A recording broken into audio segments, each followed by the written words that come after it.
J'aimais beaucoup Vlado Kristel. C'était en 1997 qu'on s'est rencontrés pour la première fois. Et je ne savais pas vraiment qui est l'homme que je vais rencontrer dans ce moment-là. Et c'était tout à fait fascinant. Il a été un artiste, mais bon, pas dans la façon qu'on est habitué de voir quelqu'un qui est artiste. D'un côté, il a eu dans ce moment, il a eu vraiment l'air d'un peintre, qui a été aussi très très drôle. Et en plus, quand on commence à le connaître, on voit qu'en fait, oui, il est un peintre, mais pas seulement ça, c'est sûr. Il a commencé à Zagreb comme peintre et puis il a travaillé beaucoup il a fait des films animés. Et c'est où commence en fait sa carrière dans le film. Et après, il a quitté Croatie, Yougoslavie dans ce moment-là. Et pour 10 ans, il n'a fait que des films. Donc, on a presque eu l'impression qu'il ne va pas peindre plus.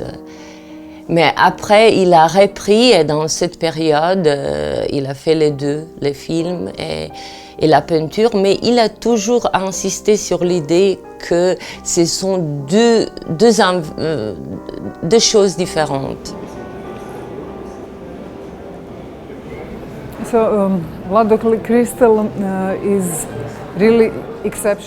Kristel est un cas tout à fait exceptionnel. Ce n'est pas seulement un cinéaste croate. C'est un peu difficile de l'appeler ainsi, à cause de l'histoire géographique de l'art. Parce que bien sûr, il est un auteur croate, mais il a travaillé en ex-Yougoslavie et après 1962 en Allemagne. Donc, d'une certaine manière, nous devons l'envisager comme un auteur croate et comme un auteur en exil. Je ressens encore l'exil de mes parents.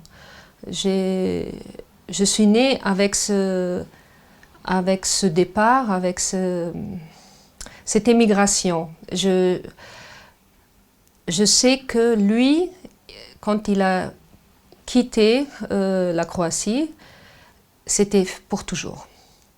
Il était très catégorique. Je pense qu'il a beaucoup souffert pour couper les liens aussi définitivement. En fait, il a gardé que des liens avec sa famille, qui étaient de plus en plus petits avec le temps. Et il n'est plus retourné, lui.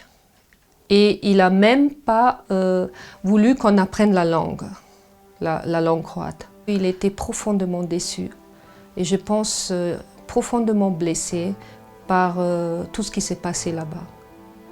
Je sais qu'il était un des premiers résistants, donc ça s'appelle là-bas les partisans, qui ont lutté aux côtés de Tito contre le fascisme qui régnait là-bas et surtout les Allemands.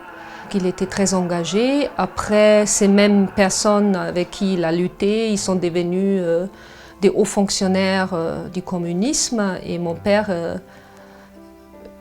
il a choisi sa route en tant qu'artiste, en tant que quelqu'un qui a une opinion politique et qui n'était pas du tout d'accord avec le système. Et je pense qu'on ne lui a pas donné l'occasion d'exprimer son art tel qu'il aurait voulu. Je pense qu'on lui a mis des freins et il a décidé un jour de chercher ailleurs, là où il y a la liberté, où il y a une possibilité de créativité. Et d'après ce que j'ai compris, Munich, ils étaient très ouverts à accueillir un cinéaste en fait. En tant que cinéaste, il a trouvé du travail en fait. Et de là a tout découlé, son installation à Munich. Cette haine contre les Allemands qu'il avait toujours, Le mot fasciste, tout ça, on entendait tout le temps. On a été éduqués, en quelque sorte, avec ça, que les Allemands étaient l'ancien ennemi. Voilà, ça. Et de l'autre côté, on devait grandir le plus intégré possible. On n'apprenait pas notre langue maternelle. C'est un dualisme qui me peine encore aujourd'hui. C'est intéressant de mettre en relation la période de la Seconde Guerre mondiale avec la façon dont Crystal a utilisé le son. Comme dans beaucoup de ses films, du moins les premiers, ces films d'animation, il y a le son de la guerre. Délibérément, que ce soit dans la vie civile ou dans les mondes animés, il jouait avec le son de la guerre de façon abstraite et créait ainsi une sorte de machine de guerre.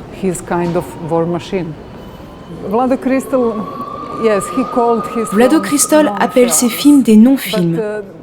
Mais je pense que la chose la plus cruciale pour lui était d'être contre toute forme de système. Il essayait même de toutes les manières de détruire son propre système aussi.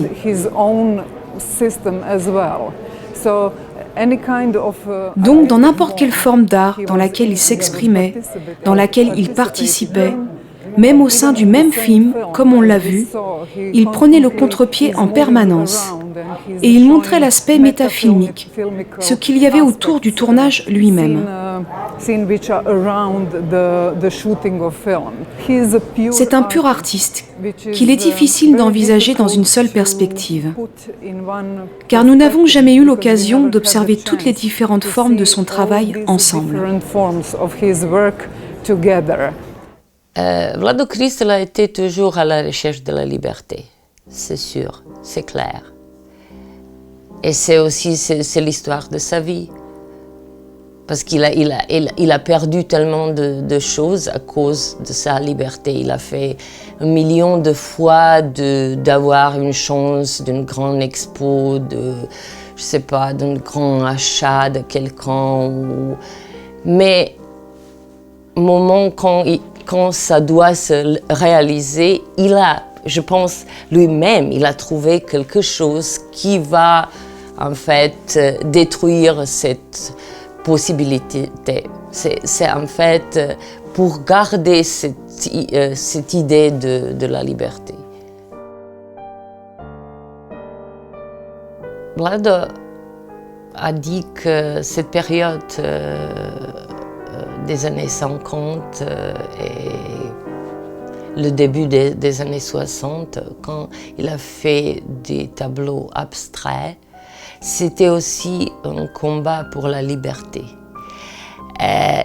Il m'a dit très souvent que ce ne sont pas vraiment des tableaux complètement finis, que ce n'est pas ça, qu'il n'aime pas cette partie de son œuvre, qu'il n'accepte pas vraiment que c'est quelque chose de bien. Et après, c'est plutôt, disons, figuration, voilà. Et à la fin, cette partie, quand il a commencé à refaire tous ces tableaux plusieurs fois. Je pense que cette idée de refaire le tableau est le noyau de son idée de travail.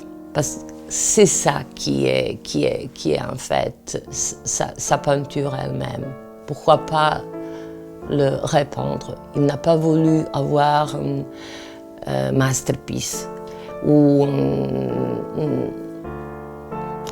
il n'a pas voulu que la peinture devienne quelque chose en fait fini. C'est quelque chose qui est en métamorphose constante et qu'elle est en relation en fait avec la vie, avec les relations avec les gens qui sont autour de lui. Les gens se demandent très souvent pourquoi il a mis des masques sur le visage la plupart des femmes sur ces tableaux. Oui, c'est vrai, c'était un moment quand il n'a pas eu une bonne relation avec cette femme qui est sur la peinture, qui est là. Mais bon, ça fait partie de même histoire. Il l'a noté, et ça, je trouve ça très très beau, c'est vraiment beau, c'est vivant. Mon père avait un lien assez proche avec la France parce qu'il y a vécu à partir de 1998, il me semble, 98. Il a quitté l'Allemagne et il s'est installé dans le sud de la France, vraiment loin de toute activité mondaine, artistique. Il voulait finir, en fait, ou passer la dernière partie de sa vie dans le sud de la France. Et d'ailleurs, beaucoup de mes peintures datent de ces années-là, ou ont été repeintes à cette période-là. Donc il a beaucoup travaillé durant ces années en France. À cause de la façon de sa vie, ses décisions, cette idée de se battre pour la liberté sans demander le prix. En Allemagne, on sait qu'il est quelqu'un très aperçu comme grand homme de cinéma. En Croatie, on a toujours aperçu, on a toujours parlé du travail de Vlado Kristel des années 60. Et on ne savait pas jusqu'à maintenant grand chose sur ce qu'il a fait après, qui est très dommage. Donc c'est quelque chose, on a commencé il y a 10 ans à peu près, de un peu montrer son travail, ses films, ses textes, sa peinture. Mais je pense pour Croatie qu'il faudra encore beaucoup de travail pour montrer vraiment sa place dans la situation de l'art croate. Mais bon, on peut dire qu'il fait partie vraiment, en fait, d'un art d'Europe, donc, parce qu'il fait partie de la situation de l'art en Allemagne, et puis en France et en Croatie. Et c'est vrai que c'est un mosaïque qui va nous montrer à la fin ce